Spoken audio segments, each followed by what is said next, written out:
Hi folks, welcome back to the Carver's Woodshop. I want to tell you something that happened here just recently. First of all, I had this piece I was working on. You can see that I have two now. I had to recut it, and the reason for that is it started to check. And what we mean by checking is we mean these little hairline cuts that you see right here, okay? This that you see right here. That's the thing that was causing a problem. And there's a couple of hairlines where there were up at the top, right? You can see it right there. See it right there and right there. And there was another one over here. See? That means the wood wasn't dried out enough. When I sprayed it, you don't want to overspray it with the ammonia and water. And I tried to, because this piece was really a hard piece to do. And I couldn't figure out why. I got it out of the same lot I had bought.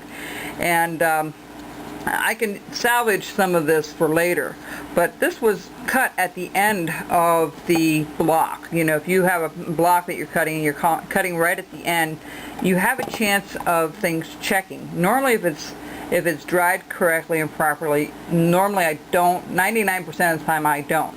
From all the carvings I've done the last couple of years, this was the first one that checked on me, and I wondered if maybe I didn't put too much water in with it. There's another little check down here if you can see it.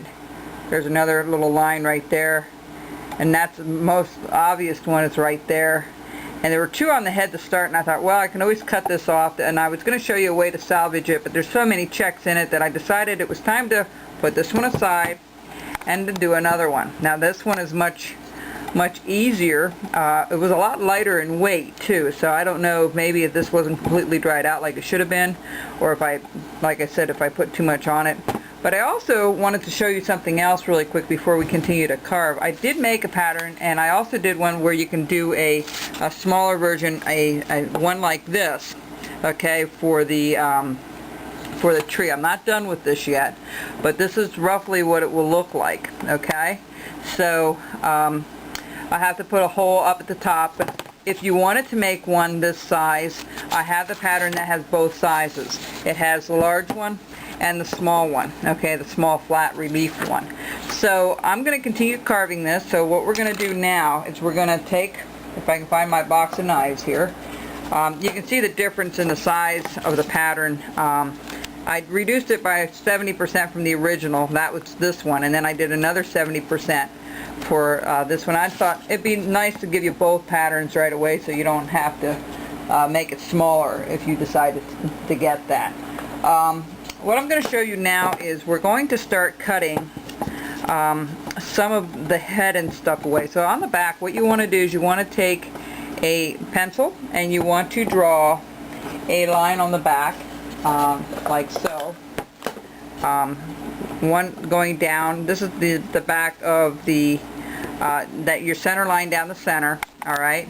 And then what you want to do is just make a little curvature going up to meet that, and another little curvature on this side going down, alright?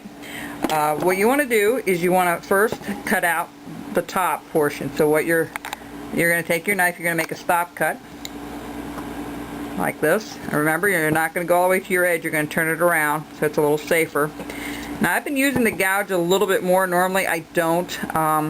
You can do it either way. You can do it with a knife, or you can do it with, you know, if you do it with a knife, it's fine. You can just go back in there and just cut a little piece out. And we want to take out probably, I would say, up to here, okay? And the head actually is going to come down a little bit too, but we want to leave part of the nose in there so it has that hobo look. And then the body is going to go out underneath it a little bit, like so, okay, or like so. And then we're going to cut some of this out too. So what I want you to do is cut this portion out first, okay, and you know, put that in. We'll worry about the wings after we get this done. And the same thing with the bottom here, but you don't want to go as far.